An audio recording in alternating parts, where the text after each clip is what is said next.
Olá, queridos, graça e paz do Senhor Jesus. Estamos aqui no nosso podcast Cristianismo Inteligente. Graças a Deus por estes episódios que temos feito, vários convidados, e nós temos esse espaço aqui, dedicado a entrevistas com pastores, missionários, professores, profissionais de diversas áreas, e temos conversado bastante sobre teologia, sobre filosofia cristã, sobre religião de uma maneira mais ampla. E lembrando que nós estamos atentos às sugestões que vocês estão colocando aí nos comentários, e a gente estimula para que vocês coloquem mesmo, Podem sugerir os nomes, nós vamos estar convidando as pessoas para participarem conosco. Temos aí vários blocos de entrevistas, são as playlists, Tem playlists só com os pastores, só com missionários, só com professores, e vamos ampliando, cada vez mais esse leque de opções aí dos episódios. Então, quem ainda não se inscreveu, se inscreva no nosso canal. Pode interagir, pode compartilhar, para que mais pessoas tenham acesso, e sejam alcançadas com todo esse conteúdo. E hoje eu diria que nosso episódio era para estar em duas playlists, porque tem que estar na playlist dos pastores e na playlist dos missionários, porque a gente vai falar de uma missionária, Estamos recebendo o pastor Oaldo Dantas. Seja bem-vindo, pastor, ao nosso podcast. Eu que agradeço o convite. Estamos aqui para falar dessa história da Rádio Nordeste. Fico muito feliz de ter sido convidado, de compartilhar com os nossos ouvintes essa história de 30 anos da nossa missão. Sim. Eu disse missionária porque ela é conhecida como nossa missionária no ar. É verdade, desde o início, Desde o início, quando a igreja adquiriu a rádio, ela recebeu esse nome, a nossa missionária no ar. Teve um período que eu fiquei sem dirigir a igreja, exatamente quando estava na direção, porque o pastor Santana, ele sempre dizia assim: Aldo está no maior púlpito da igreja, que é 24 horas no ar, levando o evangelho. Alcançando o estado todo, Isso. E outras regiões também. Sim, tanto quanto a AM, e hoje muito mais com o FM. O alcance da AM, ela passa países, em outros países. Era ouvida, radioamadores captavam o sinal da AM, e hoje, pela internet, pessoas em outros países, de outros estados, Sim. Então vamos conversar sobre essa história aí da rádio. Antes, eu queria fazer menção também aos nossos parceiros, o pessoal que tem contribuído aí com este projeto. JL Marcenaria, tem a Valha Consultoria, a marcenaria do irmão Jorge, e a Valha Consultoria de Juliana. Tem PP Montenegro Estúdio, que faz muitos projetos para a gente também nessa área de imagem. A Luana Félix, com a consultoria e assessoria pedagógica. Andriel Design, que é o responsável pela identidade visual do nosso projeto. E Gustavo Fotografias e Heloísa Videomaker. Também fazem a parte dos bastidores aí, filmando e colocando as fotos. Bom, pastor Oaldo, antes da gente fazer alusão especificamente à rádio, vamos conhecer só um pouquinho sobre sua história. O senhor é daqui? É do interior? Eu sou do interior. Eu cheguei em Natal no ano de 78. Eu sou nascido e criado, como digo, em Santa Cruz do Inharé, aqui no Rio Grande do Norte, a 113 quilômetros aqui de Natal. E que é Santa Cruz? É o interior de Santa Cruz chamado ou é outro? Não, é Santa Cruz mesmo, a cidade de Santa Cruz, Sim. Da cidade de Santa Cruz, eu sou da cidade de Santa Cruz, nascido lá, aqui no Rio Grande do Norte, E vim aqui para a capital, com 12 anos de idade, de 78. Estivemos aqui. Meus avós vieram antes, eu fiquei morando uns 2 anos na casa de um tio. E depois eu vim para morar com os meus avós, meus pais. E chegando aqui em 78, estamos até hoje, né? Não retornamos mais, ficamos aqui. Sim. E quando foi que se deu a sua conversão? Bem, o senhor conheceu o Evangelho, né? Foi aqui? Eu cheguei aqui em 78, né? E conheci uma família que era evangélica, né? Os meus pais sempre foram católicos, minha avó também, me levava muito à missa. Então eu fui aquele jovem que era levado por minha avó para a igreja católica. Teve batismo, teve primeira comunhão, teve crisma, né? Aos 14 anos. E quando foi aos 16 anos, essa família que eu conhecia, que era evangélica, ela me convidou para ir a uma igreja. Culto, inclusive, a gente chamou, na época era culto dos desviados, né? Sim. Os afastados. E o filho dela era uma dessas pessoas afastadas do evangelho. E era meu amigo e me convidou para ir à igreja de São Rosário. Eu tinha 16 anos, me convidou. Pela primeira vez eu entrei numa igreja evangélica. Nunca tinha entrado, nunca tinha tido experiência. Eu entrei nessa igreja e naquela noite, 3 de março de 82, né, eu aceitei Jesus. Aceitei Jesus e pronto, aí fiquei firme. Quando foi 1º de maio, me basei nas águas. Né, 1º de maio de 83, no ano seguinte, né, o pastor João Batista da Silva foi quem me batizou nas águas na época. Né? Eu fiquei congregando em Serra Rosado e 84, no ano seguinte, mês de janeiro, né? Eu fui designado pelo então presidente de mocidade. Ele encaminhava 2 jovens, sempre que tinha congresso nas cidades vizinhas, ele encaminhava 2, 3 jovens para participar daquele congresso. Aí eu fui para Macaíba. Tinha isso, né, pastor? Naquela época, quando havia os congressos em regiões específicas, né, cidades próximas, aí juntava-se as caravanas. Isso, e grupos de jovens de várias congregações. As congregações tinha setores, então cada congregação tinha o seu congresso, cada congregação tinha o seu trabalho na cidade. Né? Então eu fui como designado. Aqui mesmo na cidade tinha, quando era o congresso de jovens. Isso. Aí os jovens iam e eram recepcionados pelas famílias. Era, exatamente. Você ia para casa dos irmãos, né? Você ficava na casa dos irmãos. Você vai receber quantas pessoas lá? 2, 3. E ficava na casa dos irmãos. Eu lembro que eu ainda criança, mas a gente recebia alguns jovens. Isso, exatamente. De várias partes da cidade, né? Eu que vinha. Então eu fui a Macaíba, né? Para esse congresso. Era pastor Jessuí. E eu já namorava com Eva, que era sobrinho do pastor Jessuí, que era o pastor de Macaíba. Né? Aí eu fui para esse congresso, Jesus batizou com o Espírito Santo lá. Então, esse é o início da minha conversão, história de fé. Sim. Então, assim, fazendo uma breve apresentação sua, o senhor é pastor desde o ano de 1990, né?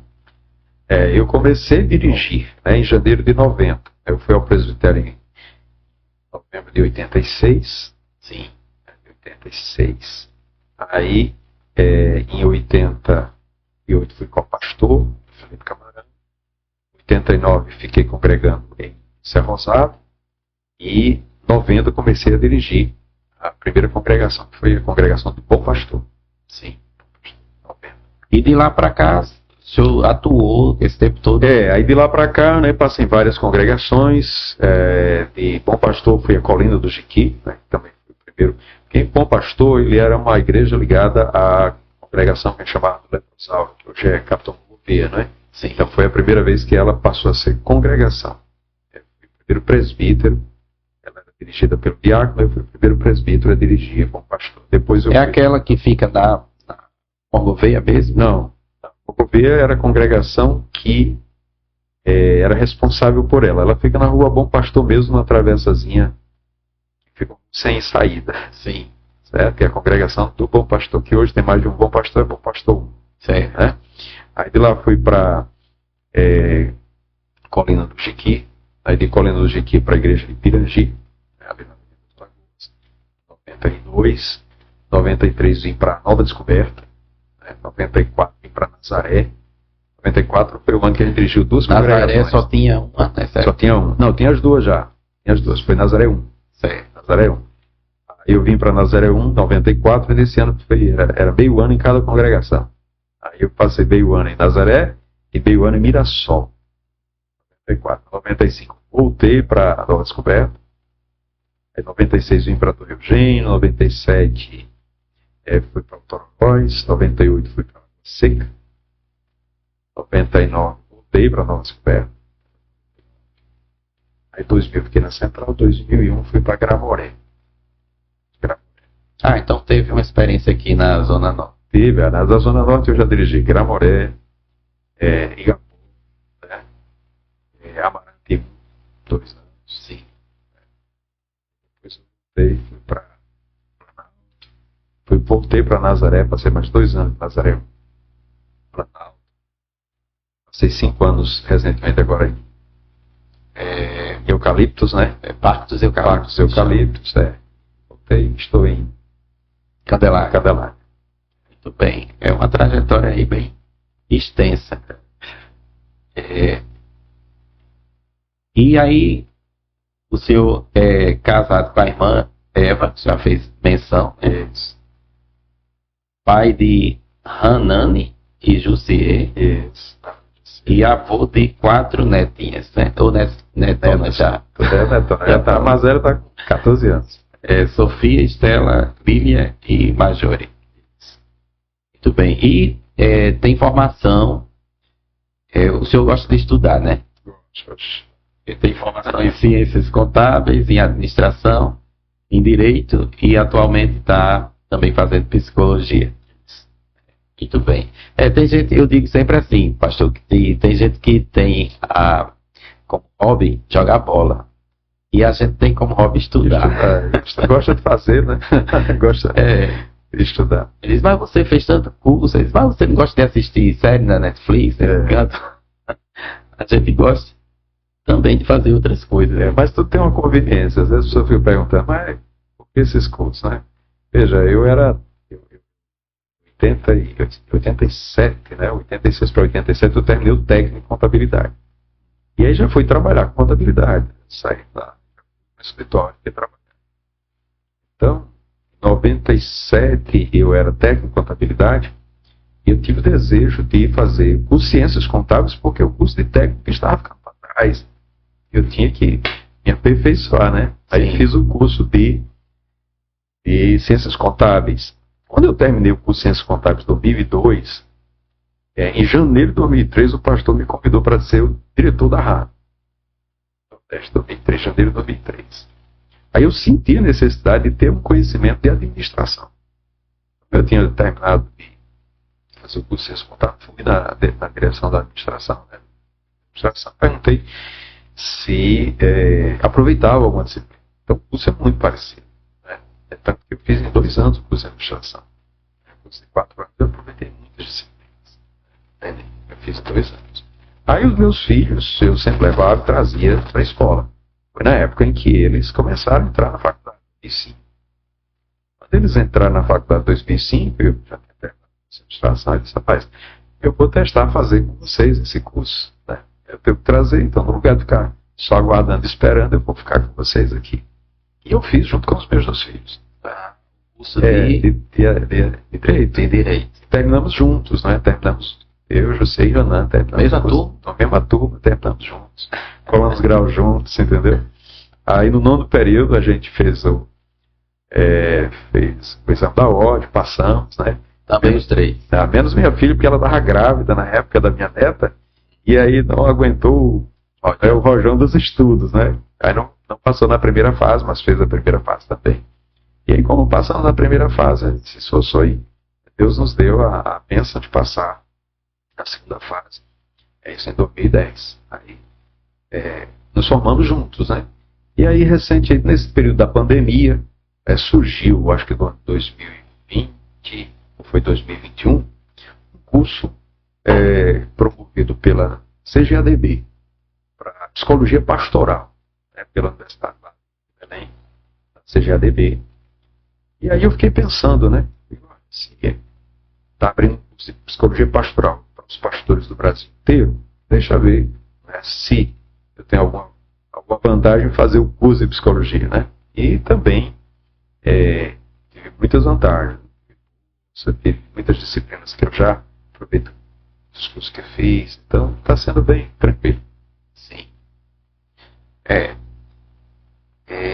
Mas aí, fazendo só um retornozinho, antes que eu iria perguntar junto com a sua conversão, mas só retornando um pouquinho,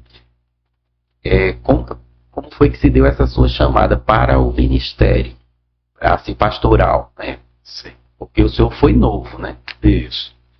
Olha, essa identidade, né, para o ministério veio por parte dos meus pastores. Foram eles que identificaram essa chamada para o ministério, essa vocação para o ministério, né? E já me levaram ao presbitério e logo já me colocaram à frente da igreja. Quando eu fui dirigir a primeira igreja, eu tinha 24 anos, né? Filhos recém-nascidos. E eu só não comecei mais cedo, por quê? Porque meu filho José nasceu em janeiro de 89. E na época o secretário era o pastor José do Nascimento. Sim, eu lembro, pastor Nascimento. O pastor Nascimento, ele ia me colocar para dirigir a igreja. Eu era co-pastor em 88 em Felipe Camarão. E ele já queria que eu fosse dirigir a igreja em 89, eu tinha 23 anos. E José ia nascer em janeiro. Então eu pedi para que ele me deixasse para o ano seguinte, porque José já ia ter um ano, né? Então, mas foi mais assim, quando eu tenho dito que quando o Senhor quando o Senhor me salvou, eu tive uma experiência muito forte com o Senhor, ainda quando jovem na igreja, né? Jovem. E era um culto de terça-feira, culto simples, culto de oração. E eu tive uma experiência muito forte com o Senhor, uma experiência mesmo, que a partir daquele dia eu senti que eu havia a chamada de Deus para a minha vida, para me dedicar. E eu senti um desejo, uma fome pela palavra. Então eu lia a Bíblia, eu estava sempre atento, e é como se eu estivesse me preparando para algo, mas não sabia o que era, né? E já recebi oportunidades para pregar, Deus ia me usando na pregação. Então, eu tenho dito que assim, você tem a chamada, mas é o seu pastor que vê essa chamada e traz para o ministério, né? Eu agradeço a Deus pelos pastores que tive, né? Que viram essa chamada. E a gente não espera não. Eu pensei, mas sinto que Deus me chamou para o ministério nesse período, nessa época. Essa experiência que o senhor falou aí do culto da terça-feira foi lá na congregação de Ser Rosado? Foi no culto de Ser Rosado. É tanto que eles pensavam que eu tinha sido batizado. Foi antes do batismo do Espírito Santo, na verdade, né? Eles pensaram até que eu tinha sido batizado com o Espírito Santo, mas não. Mas foi um encontro com Deus que mudou realmente. Eu era um crente até aquele dia, né? Daquele momento para frente, a minha vida mudou. Eu senti a mudança que houve na minha vida, na minha maneira de ver as coisas da igreja, né? Ver as coisas da igreja. Então, houve uma dedicação maior, um zelo maior, desejo de conhecer mais o Senhor. Certo. Eu estou achando que a igreja de Ser Rosado está perseguindo a gente, o nosso podcast. É porque, olha só, pastor Arimaldo, Ser Rosado, passou por aqui, né? Isso. Antes do senhor. Pastor Abner Alves, lá de São Gonçalo, passou por aqui também. Sim. Qual foi o outro? O irmão Isaac Evangelista. Sim, o Isaac Evangelista, ele era da minha época, né? Quando eu era novo convertido. Inclusive, ele controlava o som do púlpito, né? E ele me mandou uma foto dessa época. Foi controlando o som. Tinha uma caixinha de som em cima do púlpito, né? Para você ter uma ideia. Tinha uma caixinha de som em cima do púlpito. E naquela caixinha de som tinha um toca-disco. e não tinha uso, né, no programa da mocidade. Então eu pedi ao dirigente da mocidade para vir para a igreja, para o matutino, e depois do matutino começar a tocar hinos e convidar as pessoas e falar de Jesus. Então eu já tive essa ideia lá quando era novo convertido. Eu ia para o púlpito da igreja, era 5 horas para o matutino, depois terminava, o pessoal ia passando para a feira das quintas. Eu ligava a boca de ferro, eu ficava botando hinos e dando mensagem para as pessoas, até começar o programa da mocidade, que era de manhã, né? E era o irmão Isaac, que controlava o som lá. É interessante. Bicho, ele vai ficar muito feliz, né? Ouvindo esse resgate também, né? Então, é por isso que eu estou dizendo que está perseguindo a gente. Que aí agora veio o senhor também de lá. Essa história com o Cé Rosado. É tanto que eu saí de Cé Rosado para ser dirigente. Né? Meu outro pastor foi o pastor Paulo Ney, no ano de 89, o bravo senhor da igreja. Ele foi meu pastor. Eu saí de 89, ele era meu pastor, e em 90 eu passei a dirigir a igreja. Certo. Então vamos passar agora para a Rádio Nordeste, né? Essa história aí da nossa missionária no ar. Nós estamos fazendo então 30 anos, né, pastor?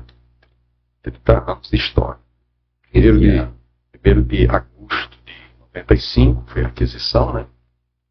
1º de agosto de 2025, 30 anos. Teve um culto agora, né, no Templo Central. Isso. Em comemoração, a semana passada.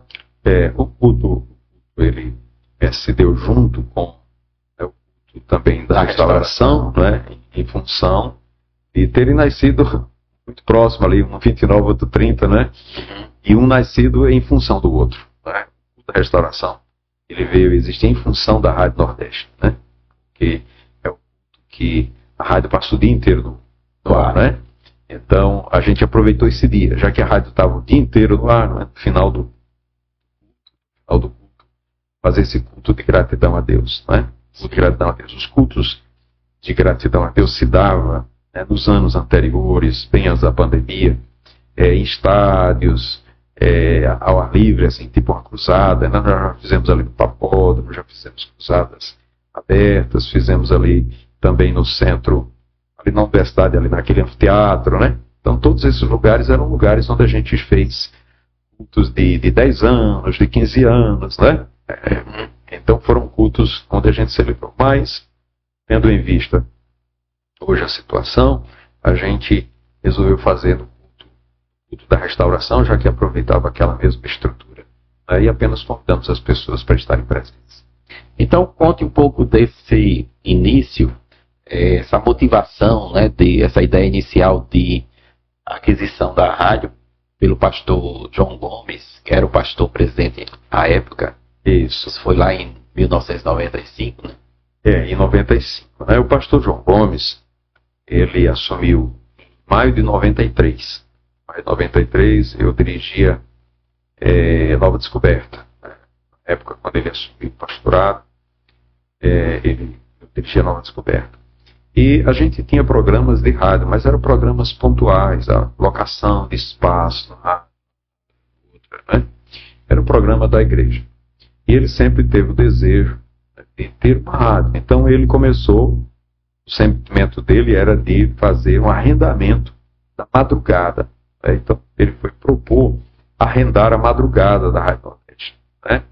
Como já existia, outras igrejas arrendavam a madrugada. E aí, quando ele arrendou a madrugada, achando que ia ficar só nisso, aí o dono da rádio foi quem fez a proposta de venda. E aí o pastor, era Felito, né? Felito Rodrigues, que é o proprietário. Que hoje é proprietário de uma FM. Da 98.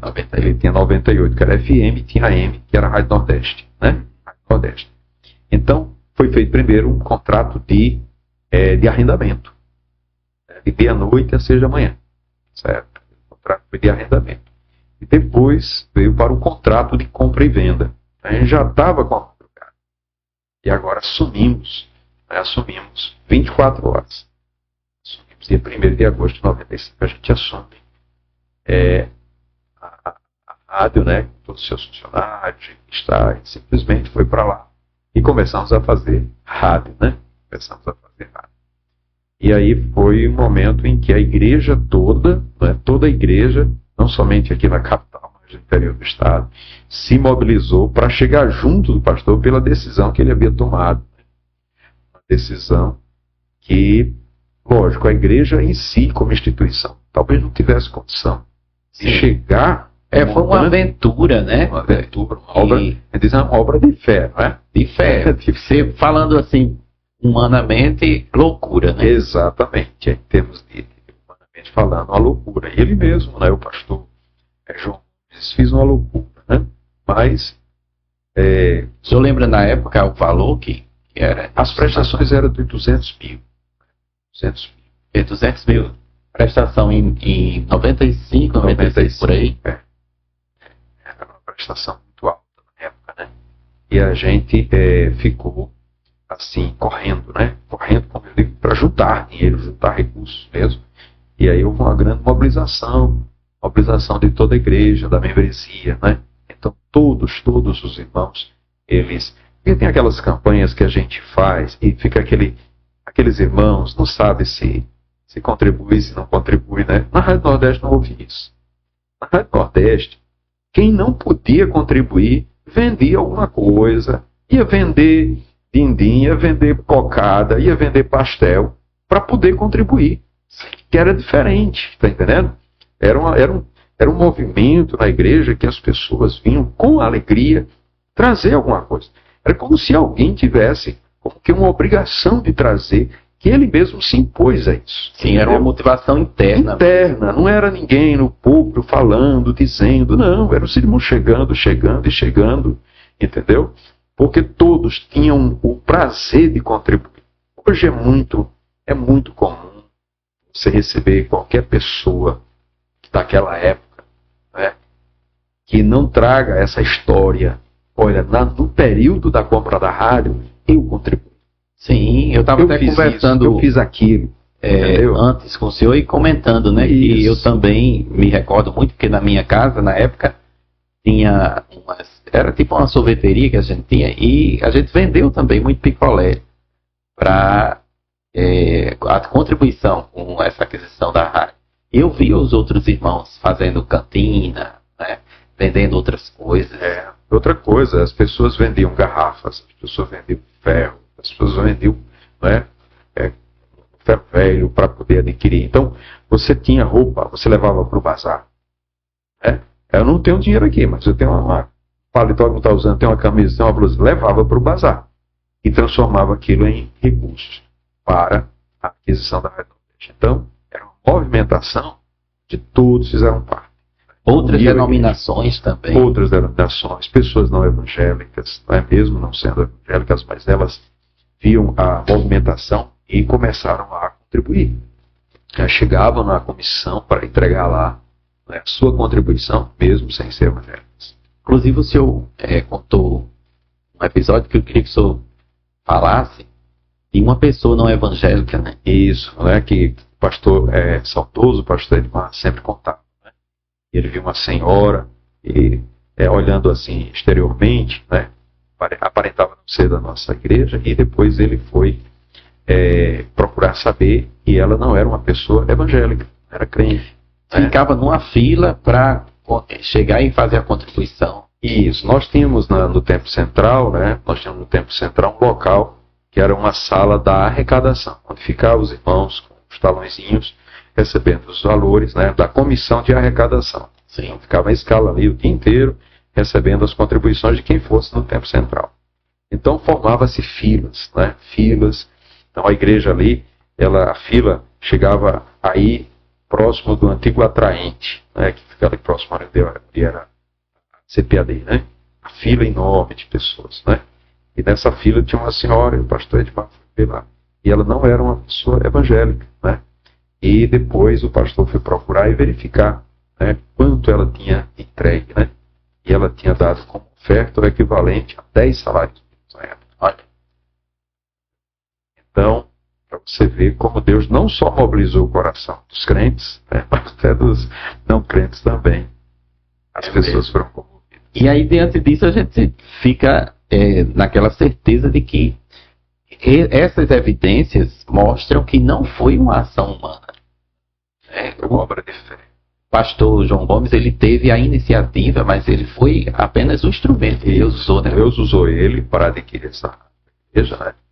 E os irmãos sempre dizem, né? A igreja Assembleia de Deus do Estado do Rio, principalmente aqui em Natal, ela é uma antes e outra depois da aquisição da que esse marco, né? E a gente está falando aqui de um pastor que passou apenas 5 anos. 5 anos, é verdade. Ele assumiu em maio de 93, está em julho de 98. Tem até umas fotos aqui que já dá para a gente. Pronto. E o pastor. Eu vi essa frase aí na foto, a palavra do pastor. Ele tinha um programa, né? Tinha, né? A palavra do pastor. A gente ouvia essa palavra pastoral como hoje tem a palavra do pastor também, né? O pastor Marcos. Sim. Né? Tem mais. Ela era veiculada de manhã e reprisada no período da tarde. Todos os dias a gente tinha a palavra do pastor. Começou com ele. Né? Começou com ele na Rádio Nordeste até hoje. A gente resgatou também outras fotos. Essa, né? Aqui. Que é ele do lado do pastor João Batista da Silva. João Batista da Silva. Que foi o pastor anterior. Isso, o pastor João Batista da Silva, ele assumiu a igreja em 1960. 1960, vindo do estado da Bahia. O pastor Eugênio Martins Pires partiu. O pastor Eurico Bexen ficou na direção da igreja, treinamento, por 8 meses. E Deus o orientou para que ele fosse na Bahia e de lá trouxesse o pastor João Batista, que era pastor presidente da Bahia, né? E em 1960 ele assumiu o pastorado. Em maio de 93, né, ele convida o pastor João Gomes, que era o pastor então em Mossoró, né, para assumir a direção da igreja aqui na capital. Foi uma festa muito bonita. Na época, 93, eu estava, interessante, 93 eu estava também em Nova Descoberta. Era pastor em Nova Descoberta. Acho que essa aqui Isso. É a foto da posse dele. É a foto da posse dele. Então um desses aí é o pastor Eurico Bexter. Provavelmente aquele que esteja ali por trás, ali entre o pastor João Batista, por trás do pastor João. Ou é esse que está de costa aqui. Ele era branco, alto. Eu lembro dele. Acho que era esse que estava aqui. Ali deve ser o pastor Sabino e o pastor. Sim. Ele está aqui de costa para a gente. O pastor Sabino era o pastor. Era o co-pastor do pastor. Foi ele quem me batizou nas águas. Eu estive Sabino.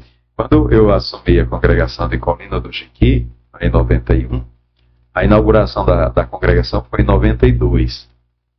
E o pastor Sabino foi quem foi para a inauguração, né? E eu estive lá como pastor que tinha sido pastor anterior, para abrir a porta, para fazer aquela parte. Foi o pastor Sabino que esteve lá. Essa anterior que eu tinha colocado já é com o pastor atual, né? Pastor Martim. Essa aí parece-me ser ainda em Mossoró, né? Tem pastor Elumar ali atrás, pastor João Gomes, pastor Martim, pastor Diomedes, né? Pastor que foi pastor Edson Oliveira. Pastor Edson Oliveira. Pastor Edson Oliveira. Foi pastor em Mossoró, né? Foi pastor lá foi meu pastor também. Isso. Pastor Edson. Foi vice-presidente da fundação, desde quando eu assumi até a sua morte. Ele era o vice-presidente da fundação, vice-presidente da Rádio Nordeste, pastor Edson Oliveira. Sim. Pastor Edson. Também dirigiu a STADEB, né? Escola Teológica. Escola Teológica. Foi assessor jurídico aqui da igreja há muito tempo. E essa aqui, duas. Essa foto é a foto do dia, né, que a igreja recebeu a rádio. Né? Foi uma movimentação muito grande, tem uns pés de algarobas aí pela frente, né? Foi realmente uma manifestação muito grande de alegria, né? Foi quando fizeram um evento, colocaram Tipo um caminhão-pau. Isso, tem um caminhão, Fizeram uma gincana. Isso, as bandas. Disso aí. As bandas cantando. Né? Estava na mocidade, porque né? a gente tinha feito o arrendamento, né? E depois a gente fez a compra, né? No dia da compra do recebimento. Realmente foi um dia de muita alegria. Foi o dia todo de gincana, eu Esse lembro. que está filmando aqui, ó. Esse aqui. Esse é Adson. Adson Barreto, ele é concunhado meu, casado com uma irmã de Eva. O senhor sabe quem é esse? Eu sei. Não, esse aí sei não. É o pastor Souza. José Segundo de Souza. Pastor Souza. Eu assumi o SEAD dele, né? Isso. Passou um tempo no SEAD. Como diretor do SEAD, pastor Souza. Ele foi também meu pastor. Aí ele... O pastor Bernardino, que está ali atrás, junto ao pastor também, o pastor Bernardino. O pastor João, tem o pastor Elinaldo, né? Aqui. O pastor Bernardino foi meu pastor em Serra Rosado no ano de 90 e 83. Pastor em Serra Rosado. Tem mais. Essa acho que aqui é pastor Elinaldo, pastor João Gomes, pastor Bernardino. E desse lado aqui, pastor Edmar, pastor Martim. Pastor Elinaldo falando, né? Pastor Jaco está ali atrás. Não sei se isso aqui é José Nico. Acho que não. Lá também do pastor Elinaldo. É tudo na frente da rádio. Isso, tudo ali na rampazinha da frente, né? Permanece como está até hoje ali à frente. Com as melhorias, mas é a mesma que foi adquirida. Vamos colocar depois também na edição essa foto. Sim. Que tem a rampa, né? Isso. Na frente da rádio antiga. A gente não mexeu na estrutura da frente, né? Houve uma restauração muito grande no prédio, mas internamente. Né? Mas a frente da rádio foi preservada. Sim. Né? Mas quando o pastor Raimundo Santana assumiu, né, em 99, ele fez uma reforma da rádio internamente, nos departamentos, na reestruturação interna dos estúdios, né, da rádio. Sim. Pastor, essa fase, né, porque a gente pode falar assim em termos de duas fases, né, a fase da AM e a fase da FM. Isso. Ainda na fase da AM, tinha a questão da localização, que era em outro local também. Isso. Inclusive recebe o nome devido ao bairro, né? A gente só mudou, só fez acrescentar a evangélica, né? Mas a Rádio Nordeste é desde a sua fundação, em 1954, 57, eu acho. Quando ela foi inaugurada. Era a Rádio Nordeste, que deu nome ao bairro, né? O bairro recebe o nome por conta da rádio. É o contrário. É o contrário. Sim. Porque a rádio, ela tem que ter a razão social, entendeu? Uhum. Então, Rádio Nordeste, aí, que bairro? O bairro Nordeste, da Rádio Nordeste, né? Então, a rádio é que tem essa, em 1954, ela recebeu esse nome, é a razão social da rádio, desde quando foi constituída, entendeu? Curiosidade interessante. Aí é Rádio Nordeste, e a gente não tirou o nome de Rádio Nordeste, só fez acrescentar a evangélica. Permanece a Rádio Nordeste evangélica. Rádio Nordeste desde a sua constituição, 1954. Certo. Os cooperadores, apresentadores, né, e a programação como era feita, porque teve o desafio de pagar, mas teve o desafio também de fazer rádio, porque Exato. Ninguém sabia, né? Exatamente. E a gente, nesse período, foi um período assim de muito aprendizado, né? Muito aprendizado. Porque quando a rádio foi adquirida, ela foi adquirida com todos os funcionários. Todos os funcionários. E eles não eram evangélicos, não tinham uma linguagem evangélica, né? Então, a gente teve que colocar os irmãos pastores para assumir a locução da rádio e mudar toda a programação, né? Então, mudou-se os programas, mudou-se a grade de programação, mudou-se a música, né? E agora precisava formar esses locutores, operadores de rádio, né? Hoje a rádio, todos os funcionários são evangélicos, são da igreja, são formados ali na rádio, né? Mas no início houve uma dificuldade de aprendizado. É tanto que a gente começou a colocar os irmãos na época, né, que eram os setores, para fazer o curso de radialista. Muitos irmãos tiveram que fazer o curso de radialista porque não podia apresentar programa sem ser radialista. O sindicato ali em cima, né, cobrando o tempo todo. Eu cheguei, inclusive, a abrir a rádio para formar turmas de radialistas na própria rádio. Porque desde sempre, quer dizer, não sei desde sempre, se eu posso dizer desde quando, tinha, e ainda tem, os programas dos setores. Dos setores, e exatamente. Eu lembro que na época da AM, tinha aquelas pessoas que apresentavam o programa e era um programa do setor mesmo, né? Isso. Era um programa do setor mesmo. E tinha aquelas pessoas específicas para apresentar.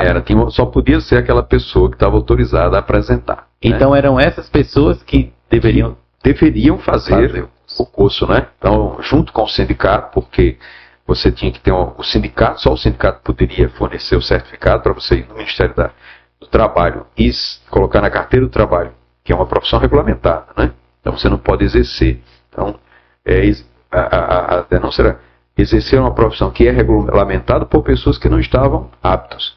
Então a gente precisava regulamentar isso.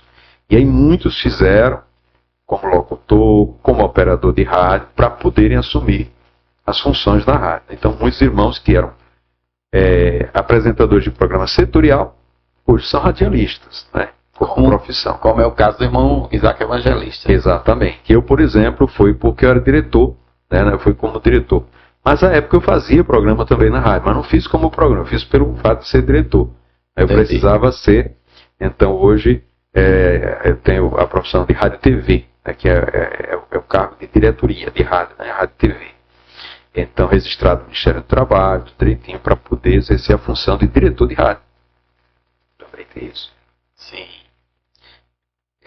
Como é que se dá a questão da organização administrativa da rádio? Eu vi rapidamente, tinha a questão de gerência comercial, gerência de programação, os diretores. Pois é, antes no início a gente tinha uma estrutura, antes do pastor Santana assumir, que era um conselho diretivo, certo? Então existia o diretor de programação, o diretor comercial e o diretor da rádio.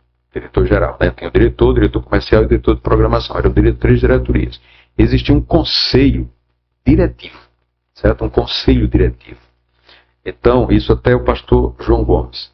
Quando o pastor Santana assumiu, foi feita uma fundação. Aí a fundação albergou a rádio como organização, né? Que era uma sociedade limitada. Então, na fundação tem dois conselhos. Tem o conselho curador e o conselho diretor, né? Então, o pastor presidente, o pastor Martinho, é o presidente do conselho curador. Eu sou diretor-presidente do conselho diretor, né? Então tem o diretor, aí nós temos um diretor, um vice-diretor, que era o pastor Edson, e ao falecer hoje é o pastor Abdeno Xavier. Temos um diretor financeiro, e temos um diretor, temos um diretor, sou eu, o diretor, vice-diretor, um diretor secretário e um diretor tesoureiro. Então são estes os 4 diretores. Agora, funcionalmente dentro da rádio nós temos um gerente. Tem um gerente comercial, tem um gerente de programação e tem um gerente de programação musical e o de programação. A gerência de programação musical é diferente do gerente de programação dos programas de rádio. Sim. Certo? Então, existem essas gerências. Musical é o que faz a seleção do repertório. Seleção e coloca lá a programação musical da rádio, né? Então, gerência de programação musical. A gerência de programação da rádio é quem define toda a programação do período que ela está no ar, certo? Quais são os programas, os quadros, certo? Que é o gerente, que é gesso, né? E existe um gerente administrativo, né? O gerente administrativo que auxilia o diretor da rádio. As demais funções são operadores de rádios e locutores. Somente isso. Certo? Que os locutores, eles têm os locutores que são dos programas setoriais, que não têm vínculo empregatício, né? E tem os que são dos programas âncoras da rádio, né? Como Marcelo, Gerson, né? E ainda tem uma outra função, que é de operador de rádio, que opera o rádio e o transmissor. entendeu? Eles juntos, ele faz esse acúmulo de função, né? Ele faz esse acúmulo de função. É a pessoa que fica lá na mesa. É o operador de rádio. É esse o operador de rádio. Então, além do locutor, tem o operador de rádio. Como são 3 turnos ininterruptos, nós temos um em cada 6 horas, temos um operador de rádio. Certo. O senhor sabe, assim, nesses 30 anos, a sequência dos diretores? Olha, é fácil porque o Gerson, eu acho que ele me passou isso aqui. Mas o primeiro diretor foi o pastor Lorenzetti, né? Ele foi o primeiro diretor da rádio. Depois veio o pastor José Gomes da Costa, depois veio o Paulo Costa Júnior, né? Depois veio o pastor Abner. Sim, eu lembro que ele foi comentou o quarto, que foi, né? Diretor. Quarto diretor. Depois veio o Charles Quadros, na Casa de Quadros, que Parnamirim. Aí depois de Charles, aí veio eu, né? Assumi de 2003, janeiro de 2003 até março, até julho de 2012. Aí depois veio o pastor Samuel, né? O pastor Samuel, que ficou até 2019. Que foi para o campo. Que foi para o campo, aí eu reassumi até agora. Certo. Agora vamos falar sobre a transição. Sim. De AM para FM. Mais um desafio que se apresentou. Mais um desafio, né? Porque esse desafio foi tão grande quanto o de adquirir a rádio, né? Porque foi tipo comprar outra rádio. Exatamente, né? Porque a AM, veja só, a gente vinha, como meu diretor da rádio, eu vinha acompanhando a questão das convergências tecnológicas, né? Então, o Ministério das Comunicações viu que não tinha mais como manter toda uma legislação para cuidar de uma tecnologia que não tinha como digitalizar. Ou seja, o AM é analógico, então não tinha como trazer para o digital.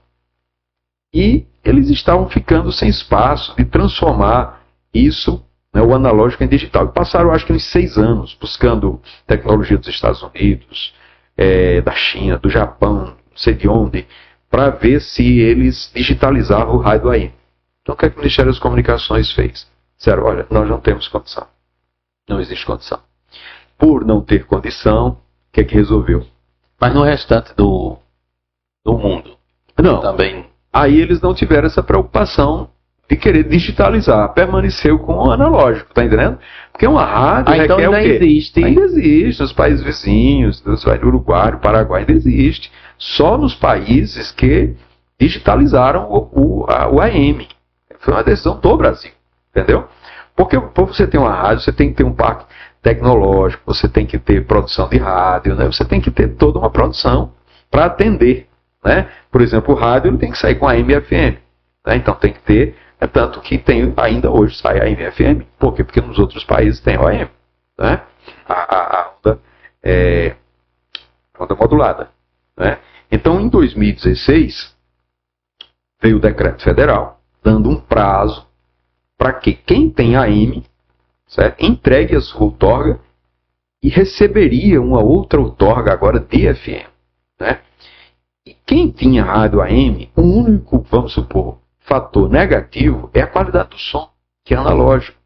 Então, um som chiado, entendeu? Falhando, o que a FM não tem. Então, você estava lá no AM, o chiado, o barulho, fazia com que você passasse para a FM.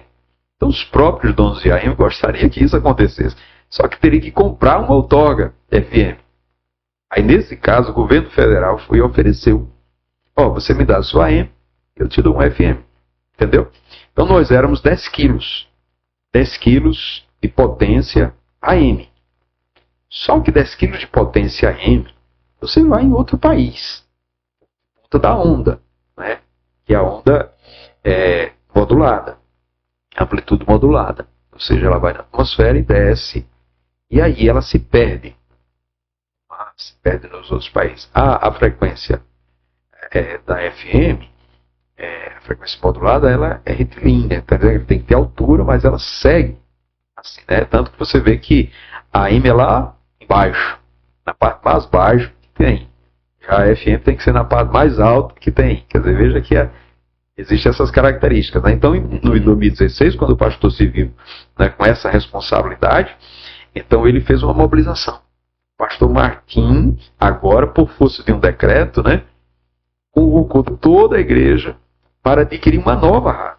Não se levou nada da rádio ainda. A única coisa que o governo entregou foi uma outorga, que é a autorização. Que é autorização para você montar uma rádio. Então, a rádio que a gente tem hoje, a FM que a gente tem hoje, foi uma rádio montada do zero. Ou seja, todos os equipamentos, mesa, microfone, torre, tudo foi do zero. Não se aproveitou nada da AM. E nem o terreno, porque nem o terreno nem o prédio era lá embaixo. Exatamente, porque é completamente diferente de uma característica de FM. Entendeu? Então, foi um esforço, e aí nós participamos também deste momento da igreja, né, da compra, e o pastor andou em várias cidades de São Miguel, né, que é um lugar bem distante, às outras cidades mais próximas, aos setores aqui na capital, fazendo jantares, arrecadando, e a gente viu também, né, a igreja chegando junto. A igreja chegou junto, foi feito também o mesmo modelo, comissão de arrecadação, e a gente hoje tem um transmissor, né? A gente tem um transmissor de 10 quilos, hoje a gente tem um transmissor de 30 quilos. Né? Ou seja, é a maior potência do Estado. As outras não chegam perto disso. Né? Então hoje nós temos a rádio com maior potência. Qual é a potência de novo? 30 quilos. Hoje era 10 quilos, passamos para uma de 30 quilos. Porque quem tinha 10 quilos podia optar de 10 a 30. Entendeu? De 10 a 30 quilos. E aí a gente optou pelo 30 quilos. Por que nós optamos por 30 quilos? Na época, o pastor Martim. Porque o interesse das rádios, elas são interesses comerciais. De vender. Então ela não quer que o sinal se perca dentro do mato, né? Alcançando lugares onde o comerciante não vai querer veicular nada para ali. Mas é o contrário para a gente. A gente que quer, como missionário no ar, que o evangelho chegue, né, aos lugares mais distantes, mais longínquos, mais inacessíveis. Entendeu? Então, quanto mais potência, maior alcance da emissora. Sim. Entendi. O senhor falou aí da questão da programação, e aí sempre tem essa... Tem a sua programação própria. Existe a programação própria da rádio, né? Que são aqueles programas diários. Pela manhã tem um âncora, né? Que chama programa Boas Novas. Renascer, Feliz com Jesus, porque assim, tem 3 programas principais da rádio. Tem o Renascer pela manhã, né, e tem o Feliz com Jesus à tarde. Entre um e outro tem um espaço de 2 horas. Que é o Voz da Assembleia de Deus, de meio-dia às 13, Sim. E de 13 às 14 são programas de departamentos da igreja, né? Departamentos da igreja. Depois vem o programa Feliz com Jesus, né? Que está lá desde o início da rádio, certo? Desde o início, que é Renascer Feliz com Jesus. Ele também completa 30 anos. E o Feliz com Jesus vai até às 6 horas, que antes nós tínhamos, por exemplo, o jornal, tinha um período de jornal. Mas achamos por melhor deixar esse espaço reservado para um projeto que a rádio tem. E depois das 19 horas sempre vem ou o culto ou a Voz do Brasil. Né? E aí entra, a partir das 20 horas, o programa Boas Novas, que vai até as 23 horas. O programa Boas Novas é uma nova forma do programa de setores. Porque no programa de setores, cada programa tem um nome. Isso. Cada programa essa é a minha pergunta. Exato. Como é que está funcionando? Aí hoje é um programa chamado Boas Novas, certo? Boas Novas do setor 5, Boas Novas do setor 23, Boas Novas do setor 22, entendeu? A princípio, nós gostaríamos de trazer um apresentador âncora para esse programa Boas Novas, mas não foi possível. Passamos um período com o senhor João Ribeiro, ele fazia o programa Boas Novas junto com quem vem do setor. Por quê? Porque tem setores que não comparecem. E a gente tem um apresentador da rádio lá. Né? Aí nós temos a irmã Jaqueline, temos o irmão Mariano, temos a irmã Cibele, que ela faz o programa do Boas Novas, né, mas junto com a pessoa que vem do setor. Mas é apenas um facilitador. Para quê? Sim. Às vezes é uma pessoa sem experiência de rádio, não sabe nem o que fazer estando ali, né? Então ela dá aquela orientação, organiza e põe a pessoa no ar, né? Mas é programa setorial. O programa Boas Novas são os programas setoriais. E ele acontece à noite? Ele acontece depois das 20 horas até as 23. Por que até as 23? Para as pessoas não saírem muito tarde, 24, meia-noite, né? Até as 23 horas. E acontece nos sábados e domingos, certo? Então são blocos de programas nos sábados e nos domingos, certo? Porque programas da rádio, diria, são 3. É o Renascer, o Feliz com Jesus e o Boas Novas.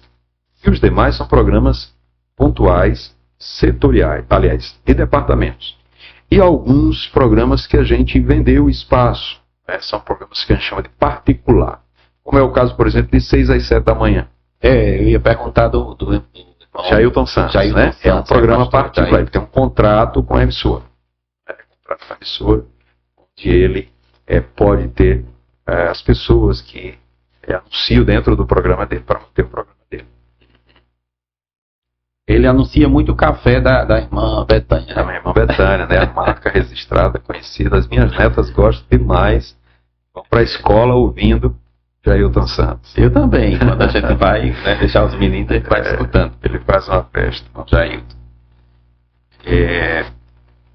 Bom, pastor, então aqui a gente chega na atualidade, né, da rádio. Eu iria perguntar ao senhor, durante todos esses 30 anos que o senhor tem uma vivência mesmo, né? O senhor mostrou aí que essa trajetória o senhor estava dentro o tempo todo.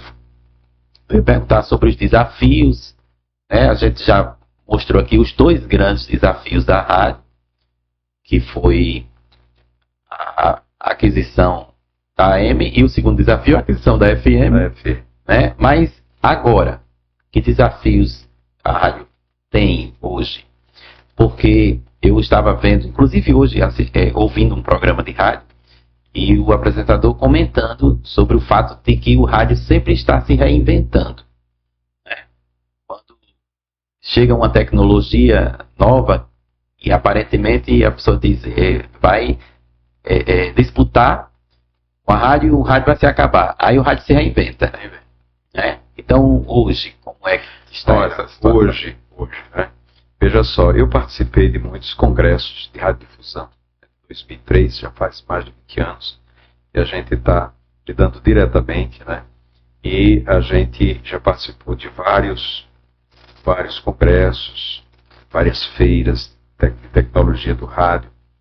E lá no início, a ideia era, o rádio vai se acabar e vai ficar só a TV. Só a TV. O que acontece é que o rádio, ele ganhou força. E a TV, ela perdeu força. Certo?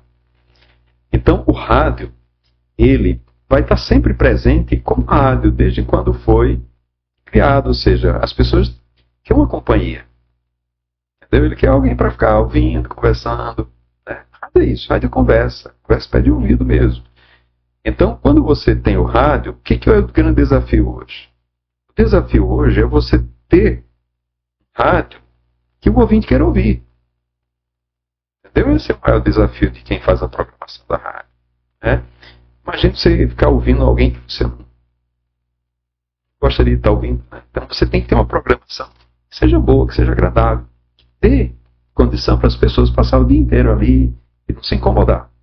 Outra coisa, um grande desafio hoje na questão tecnológica é você jogar isso no YouTube, jogar isso tipo na TV. Porque eu estava observando das rádios nossas, né, aqui da cidade, do estado, elas todas, eu acredito que todas, né, já migraram também para isso. Tem a programação que a pessoa escuta no aparelho, mas se ela quiser escutar a mesma programação ao vivo, ele vai estar vendo as pessoas, né? Então esse é o desafio. Nós temos equipamentos, nós temos o nosso sistema, aqui é um sistema que dá condição para isso. O operador de rádio, ele vai ficar fazendo isso, jogando para a tela, jogando fazendo a movimentação das câmeras, né? Mas falta esse passo, falta a gente colocar, né, isso aí no ar. Vamos dizer assim. A estrutura também já tem completa, tudo, né? Tudo porque a estrutura da rádio hoje é uma estrutura muito moderna, porque ela foi construída para ser rádio. A primeira vez que eu cheguei naquela sede nova, eu disse, eu não estou aqui na cidade de Natal, com aquela tecnologia, né, com aquele ambiente. Isso. Eu comento muito com o pessoal que a gente coloca o fone, Sim. né, e aí eu fui ministrar a palavra no horário, aí eu passei a folha assim, da Bíblia e eu escutei a folha da Bíblia aqui no ouvido. Então, assim, em termos de prédio, de tecnologia, de equipamento, né, o que a gente precisa, porque isso você sabe que não é somente, são 18 horas no ar, ou seja, é de 6 da manhã, né, até meia-noite. Então, você precisa ter uma outra estrutura, entendeu? Ter estrutura de pessoas, ter estrutura de equipamento, né? Então está tudo ao vivo ali. A gente precisa ter essa segunda estrutura. Mas a gente está caminhando para isso. Logo em breve nós teremos isso aí para todos os ouvintes da emissora poder também até ver, né? Porque uma das coisas que acontece no rádio, eu chego em determinados lugares, eu passo orando com fé às 10 horas, né? Ah, o senhor que é o pastor Aldo, eu não escuto no rádio, mas não sabia quem era, né? Por quê? Porque você não vê quem está lá. Houve um tempo que, ainda quando era AM, eu participei com mais frequência de uma programação e uma vez eu fui pregar em uma igreja e o irmão disse, eu conheço a sua voz. Isso, exatamente, essa é a história, né? Conheço a sua voz, mas não tenho ideia da sua fisionomia, né? Isso. Então, é só aguardar agora. É só aguardar que a gente vai vencendo esse desafio também. Pronto. Pastor Aldo, para a gente concluir, eu queria apenas pedir agora para o senhor dar uma palavra de aconselhamento. A gente tem sempre pedido para os pastores que passam por aqui trazer uma palavra de aconselhamento para essa nova geração. Aproveitando toda a experiência que o senhor tem, né, durante sua trajetória. Posso se dirigir para essa câmera aqui e falar diretamente com o pessoal. Muito bem, irmão Cláudio. O que a gente poderia dizer para o nosso ouvinte, para aquele que nos assiste, é que o ministério é algo que Deus nos concede, Deus nos dá. Ministério. A gente tem que, primeiramente, honrar esse ministério, né? Honrar o ministério. Quando você investe no seu ministério, quando você se dedica a ele, você glorifica o nome do Senhor. Deus é glorificado nisso, né? Então, o que você puder fazer para que o seu ministério possa ir adiante, possa servir a igreja, possa ser uma bênção para a igreja, é o nome do Senhor que está sendo glorificado. Então, quem tem chamada de Deus, quem tem a chamada para o ministério, deve se dedicar a ele, porque o ministério trará glórias a Deus, glorificará o Senhor, edificará a igreja do Senhor. Mas tem que haver prazer de servir ao Senhor, prazer de estar servindo a igreja e, acima de tudo, em obediência, não somente ao Senhor, mas à liderança da igreja. Deus age por meio da liderança da nossa igreja. Nós precisamos entender isso. E Deus é que concede a esta liderança a visão para o bem-estar da igreja, para o bem-estar do rebanho. E aqueles que desejam servir ao Senhor, que o faça com alegria. Se dedique, se esforce, seja um servo fiel primeiramente ao Senhor e àquilo que Deus lhe confiou. Amém. Pastor, eu quero agradecer muito a sua participação conosco, resgatando essa história da nossa missionária no ar. E eu vou passar para suas mãos uma lembrança da sua participação conosco, para o senhor cuidar junto com a irmã Eva. Tá certo. Com muito carinho, vai ficar como uma lembrança desse dia, que é um dia que realmente ficará guardado na nossa lembrança.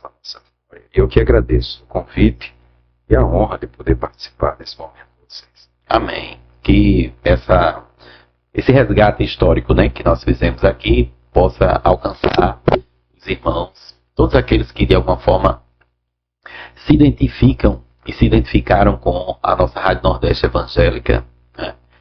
E que Deus abençoe então a todos. Nós ficamos por aqui até o próximo episódio.